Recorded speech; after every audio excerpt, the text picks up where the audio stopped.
So I'm here at Triangle Square, and I'm going to talk today for my history talk about Alexander the Great. And I'll talk, and then we can do questions afterwards if you guys want. So Alexander the Great was really one of the most fascinating people in history, and he was born in 356 BC. He died when he was 32 years old. He was really the first world conqueror ever. The world was not as big then as it is now, I don't know. But he led his army to almost the end of the civilized world at the time, all the way from Macedonia and Greece, through all of Persia, and all the way to the beginning of India. And he conquered 2 million square miles on horseback. Okay, that's without any cars or anything else. And he brought Greek ideas to all over the world. He started much more trade between East and West. And so I'm going to tell his story. He was charismatic, ruthless, brilliant, power-hungry, diplomatic, bloodthirsty, and his men were loyal to the death. Because when he led an army, he really led the army. He was right in the front of the fighting. He took big risks all the time, and he never lost a battle. And he didn't die in battle. He died of a fever at the end of his life, which I'll tell you about. So he was born, his father was King Philip II of Macedonia. He was a warrior in his own right. And his mother was Queen Olympias. And if I massacre any of these pronunciations, I'm sorry. And they say that behind every great man is a woman. Well, Alexander the Great's mother was definitely a huge influence in his life. And from the moment he was born, she told him that his real father was Achilles or Zeus. He was the son of a god.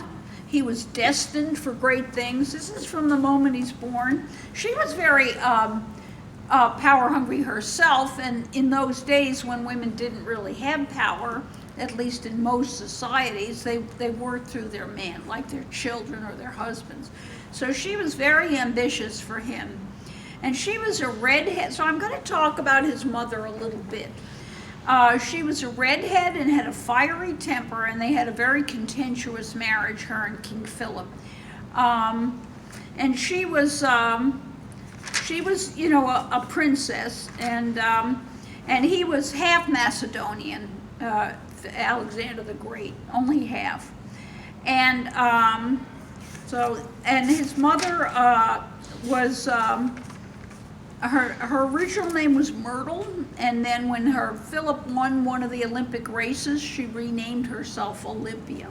And that's how she got that name. She was his fourth wife. He had other wives, other children, and the other children were potential heirs to the throne, as well as Alexander, but he was the first. And he finally Philip tried to get rid of Olympia and have another woman instead. And so after that, they think that Olympia ordered this, that Philip was assassinated. And Alexander came to the throne, and the first thing he did was kill all the relatives that might stand in the way of the succession. That's what people did. I mean, that was the only way to get rid of the competition.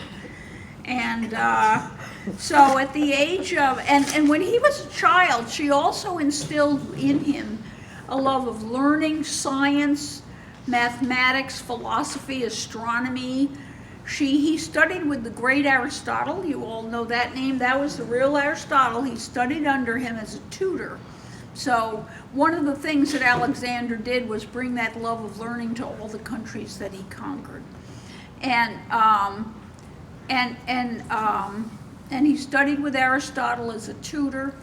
And actually one of the cities he founded was Alexandria in Egypt, which I mentioned.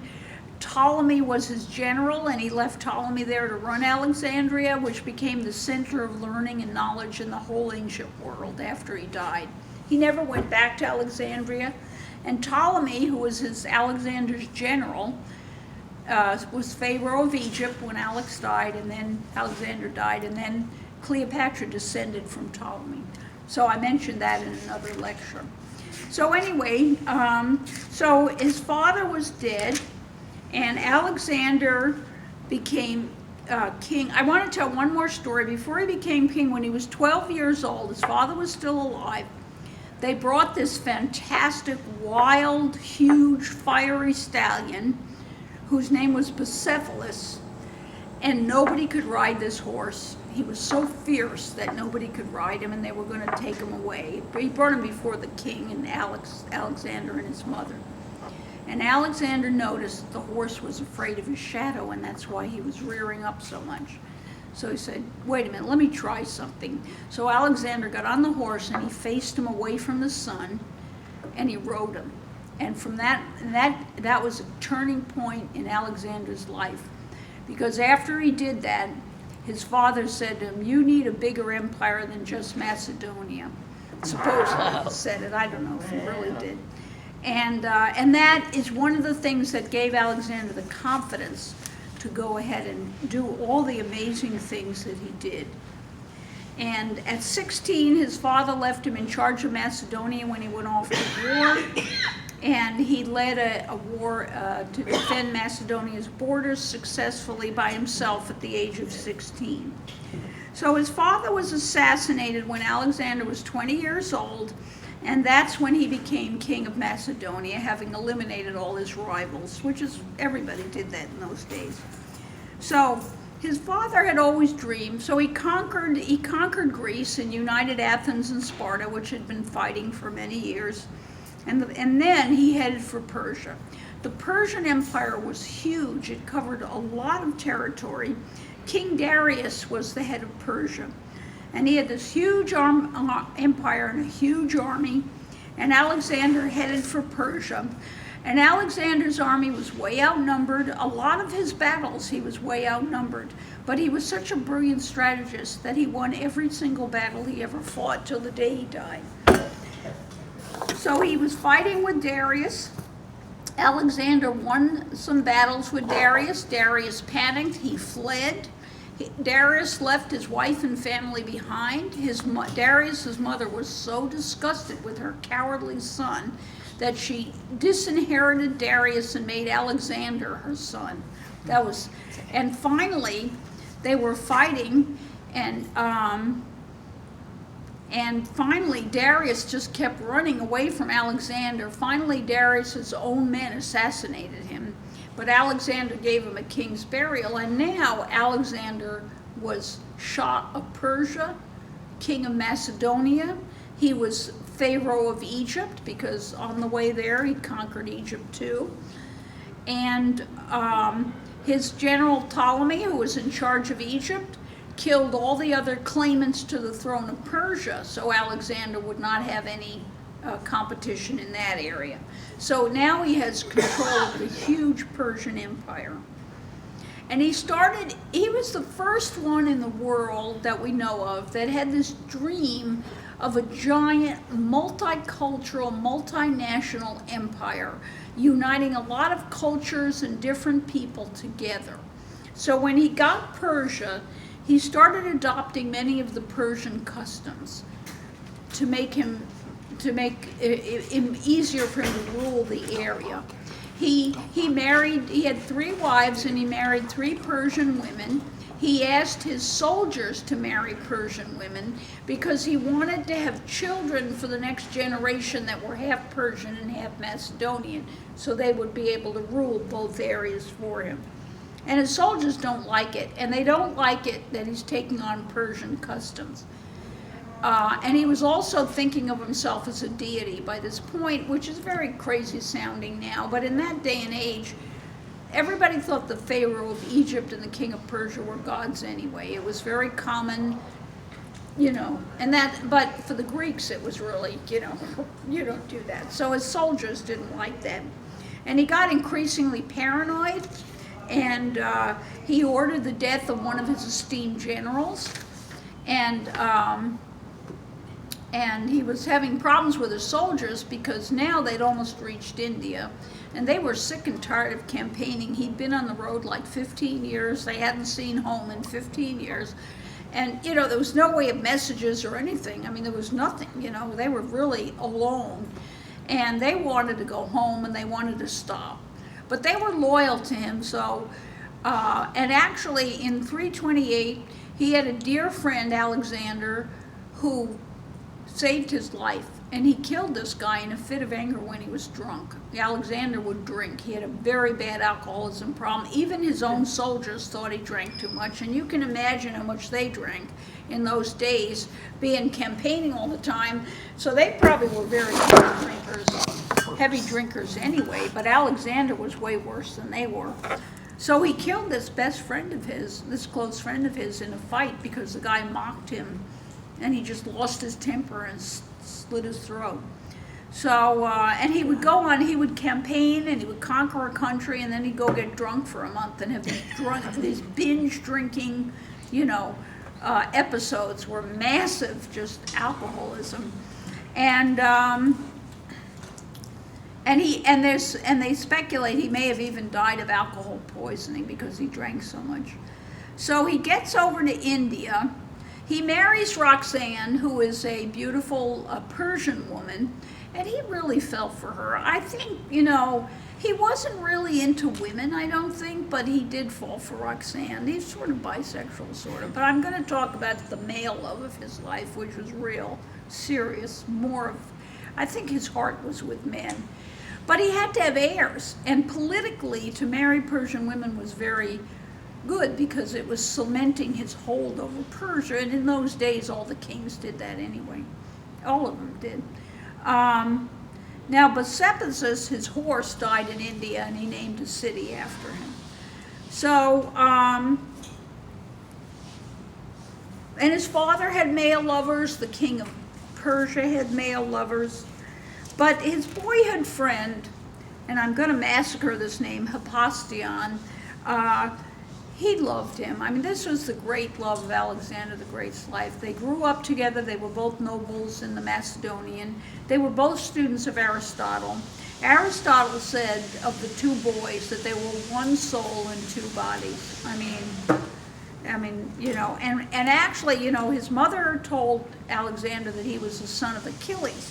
So when he was conquering all these areas, he got to the ruins of Troy, and there was a temple to Achilles. And the hero Achilles from Greek myth had a man he was in love with named Patroclus. And each of them have a tomb there, Achilles and his great love. So when they got there, and he'd conquered the area, Aristotle and his male friend Hephaestion, they laid wreaths on the tomb of these two great hero lovers.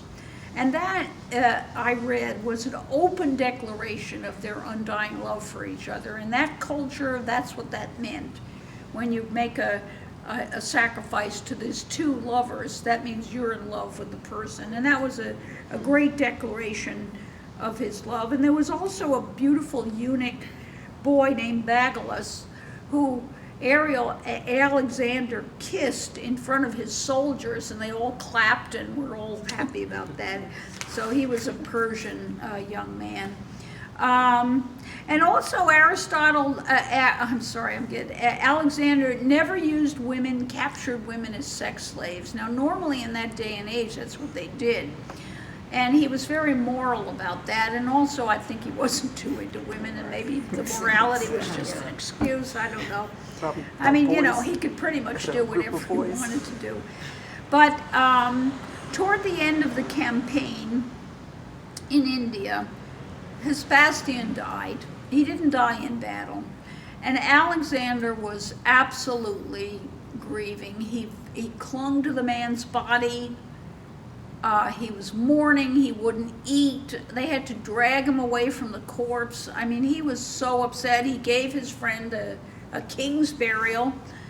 And 8 months later, Alexander died himself. I mean, he didn't live long after that. And it's quite possible that he was neglecting himself after his friend died, and that's why he was drinking so much and they don't know why he died. He was drinking badly, and he may have had liver poisoning. He may have been poisoned because a lot of his people were angry that he was adopting all these Persian customs. And he may have had a fever because he may have had malaria. They really don't know. They've never found his tomb anywhere. So he died. 8 months later, he was dead too. And they said they entombed his body in honey so they could transport it. That would protect it. So, you know, I mean, that's all they had in those days. And they've never found his tomb. They said he was originally buried in Alexandria, but Alexandria a few centuries later had a big earthquake and it went into the ocean. And Cleopatra's tomb probably was there too, and that also went into the ocean. But there's one fun more story that I want to tell about the Amazonian queen. Now, Thassarius was renowned for her courage. She was an Amazonian woman warrior, a queen. She had an army of 3,000, probably men and women, but she went into Alexander's area, right to his tent, with her 300 female warriors, and she set out to meet him after he'd conquered Darius, because she wanted to see who this guy was. And she was very surprised how short he was. He wasn't very tall. And he asked why she came, you know, what are you doing here? And she said she wanted to have his baby because he was the greatest man in the world and she wanted him to father her child, and he loved it.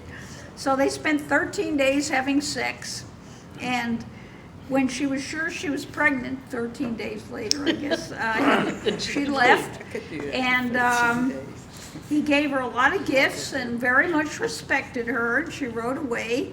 And she really shocked everybody when she came into camp with that, you know. They didn't know what she wanted.